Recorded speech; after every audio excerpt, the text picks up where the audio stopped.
what are the odds that I come out here to stage this and there are little bird turds? Like, come on, man. Taking a giant duty on my desk. Oh, I left a little stain. Now I gotta fix it. Gotta be kidding me.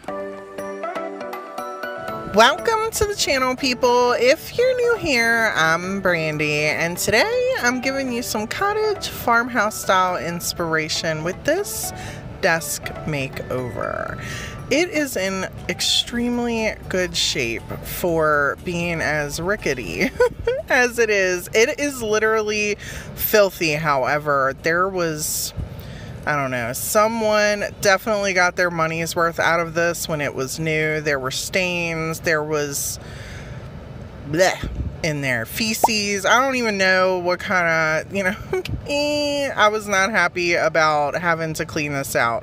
Now, I did spare you all of that because I think you've seen me clean things a million times with credit cutter at this point, but do want to show you that this is not a solid wood piece. It does have some particle board, so I'm painting it all. I'm not staining it. So if you're here to see me do my stain, I'm sorry, we're gonna be painting. Started this project with flipping it upside down and realizing that there was so much more work to be had than I thought. The pieces were falling apart.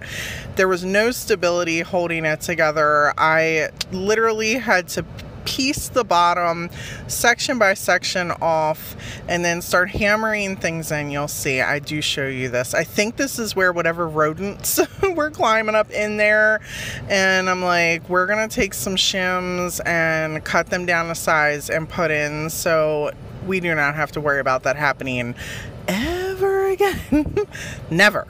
However, there were also, you could see where people tried to fix it, where they put, nails and stuff in. It was just, I did not notice all this when I purchased it, okay? But for $30, it is what it is. And of course, I'm always forgetting about this wood glue. Oh. Once I got it cleaned out, I started just taking things apart, putting the wood glue where it needed to go, hammering stuff in here.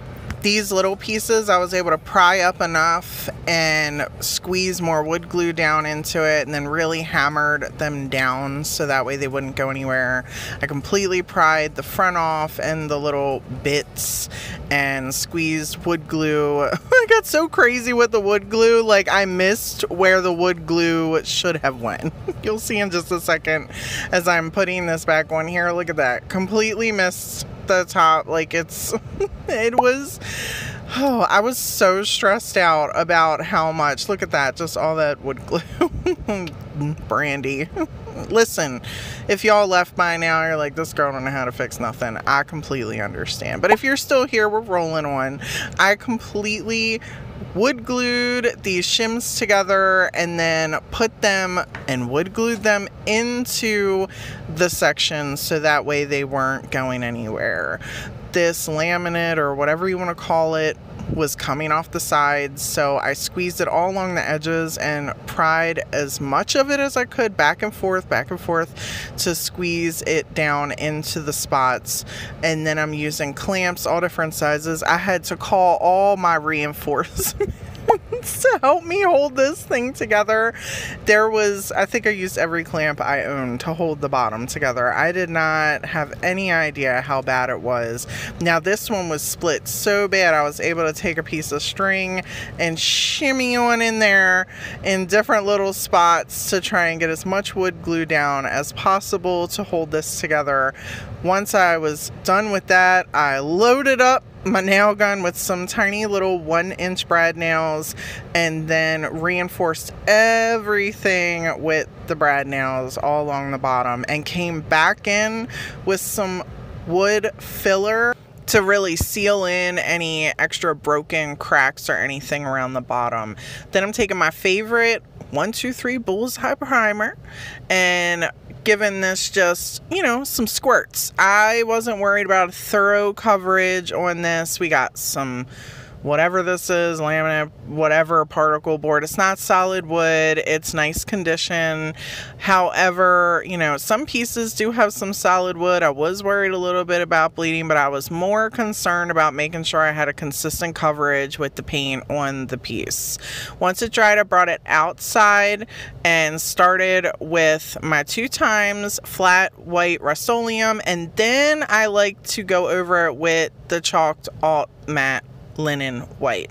Don't ask me why, people. It's what I like. You spray paint how you want. I'm gonna do it like this. And for those of you who don't like spray paint, you're like, Brandi, oh, you're wait. Listen, I'm sorry. That's how you feel. You're welcome to skip. But I like spray paint, and I know some viewers do too. So you're getting spray paint here. Getting spray paint.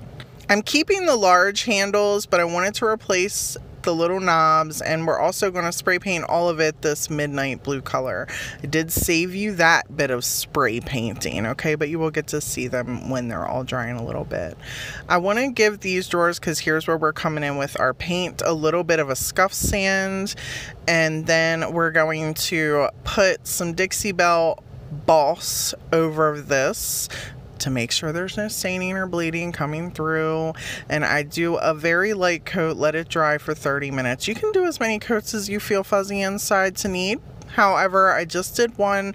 Wasn't too concerned. I wasn't using a solid white on the drawers. I was using a blue. So, you know, I feel a little bit more fuzzy when I have colors instead of just plain. This is the beautiful blue we're going to use by Dixie Belle.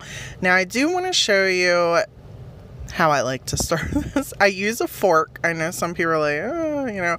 I have come to the conclusion that Dixie Belle paint is, and I'm sure other paint is, I have used other paints. This is what I like to use. I like using Dixie Belle's paint for my furniture. It is super thick. Look at this stuff.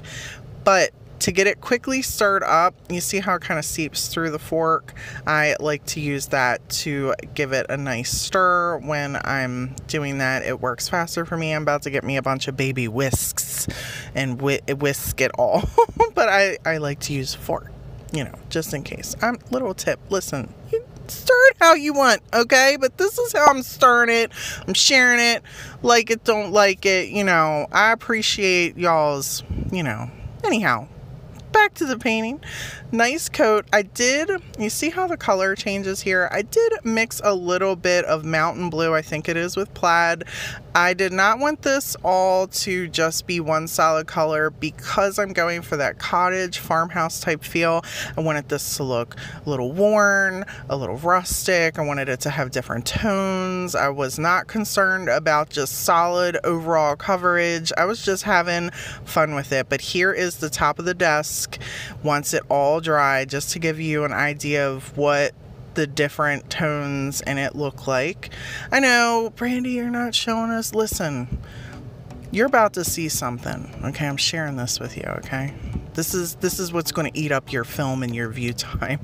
We're going to take these stencils and use some plaid paints and create a beautiful design on the top. I started off by using Mod Podge and going over the entire piece. I let it dry for about 20 to 30 minutes. This will help stop any bleed when you're doing something like this. I have never done a stencil this large, this intricate, and with this many colors. I do like to use a lot of colors and a lot of different styles. I, you know, don't want to put myself in a box and just do one thing. However, this desk is for my daughter from my mom's house because my daughter does a lot of, you know, crafting. She's my kid. You know, she's crafty. My mom wanted something there, so my daughter wanted it blue, and I thought, you know, I want something to just inspire her, so I'm creating this on the top of the desk for her.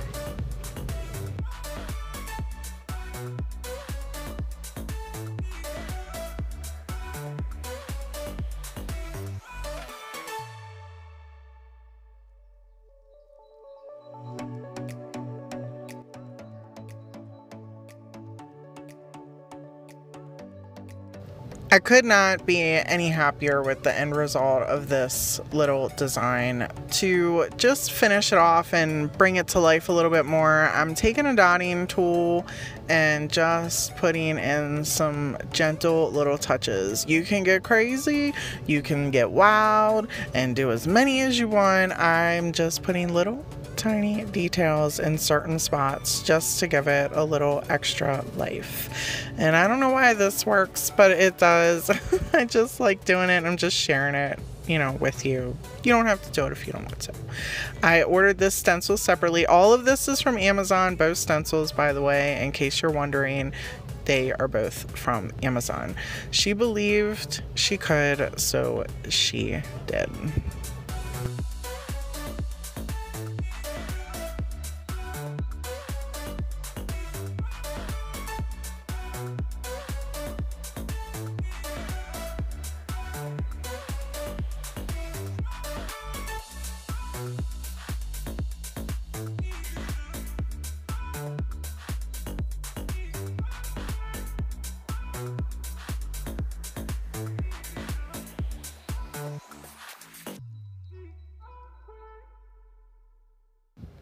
I let this dry overnight, a complete 24 hours before I did the sealing process. You'll see that in just a little bit. But while that's drying, we are getting on to the decoupaging the inside of the drawers.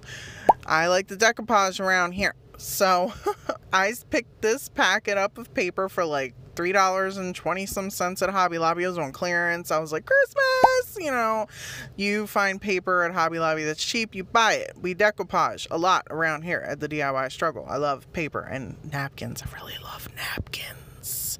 Anyhow, also thank you, big shout out to Plaid for giving me this wonderful box of stuff, because I'm about to squirt this whole bottle on the inside of all these drawers. And I love the squirt bottle Mod Podge. Oh my gosh, I love it so much.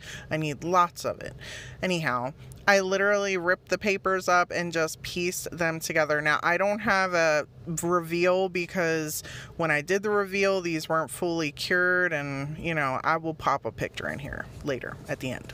Yeah. To continue with that cottage, farmhouse, rustic feel, I thought, let's distress this, and took a 80 grit sandpaper to roughly the whole thing. I just kind of rubbed it down, even the top. I took some to the top. I do want to bring to your attention real quick though, let's take a pause. I usually use for my sealer this in, you know, the brush form. I use a brush usually to do the top, and seen other creators use this and swear by it, and thought, let's purchase it, and noticed there was some yellowing in some spots. It was absolutely what I get for bringing this in the house before it was completely dry. When I noticed this was happening, I brought that drawer in and started to use a paintbrush. It ended up with dog hair. A paintbrush piece fell off of it. It was a hot mess. Here's another little glob. There was definitely some yellowing. So just to bring those of you who have not used that aware, make sure if you do use the spray paint that you're paying attention to if it layers heavy, it could possibly leave you some yellow spots. I'm gonna go back to the brush to where I can control the thinness of the product. And just when I thought it couldn't get any worse, I seriously wish I could make this up. What are the odds that I come out here to stage this and there are little bird turds? Like, come on, man. Taking a giant duty on my desk. Oh, I left a little stain. Now I gotta fix it. Gotta be kidding me. And there's another one. What is happening? Come on, man. Oh my gosh. The freaking nightmare. To fix it, I'm just gonna sand the top even more. Like, I'm so done with this piece, people. Here you go. Here's the end of it.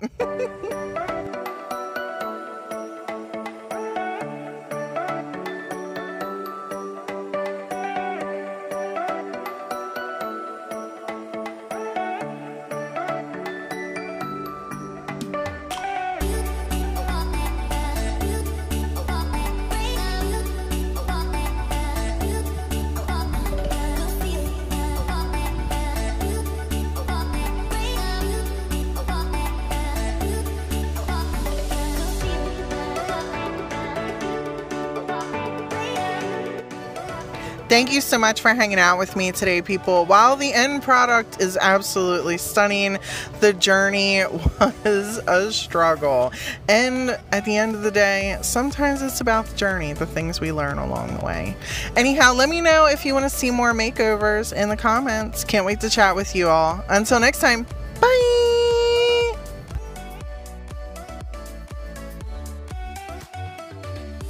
You didn't think I forgot to post a picture of the drawer with the decoupage, did you? I also decided to drop a couple little Easter eggs in here and show you some more of the yellowing that pulled. I also did not show you that I put silver gilding wax on the drawer handles.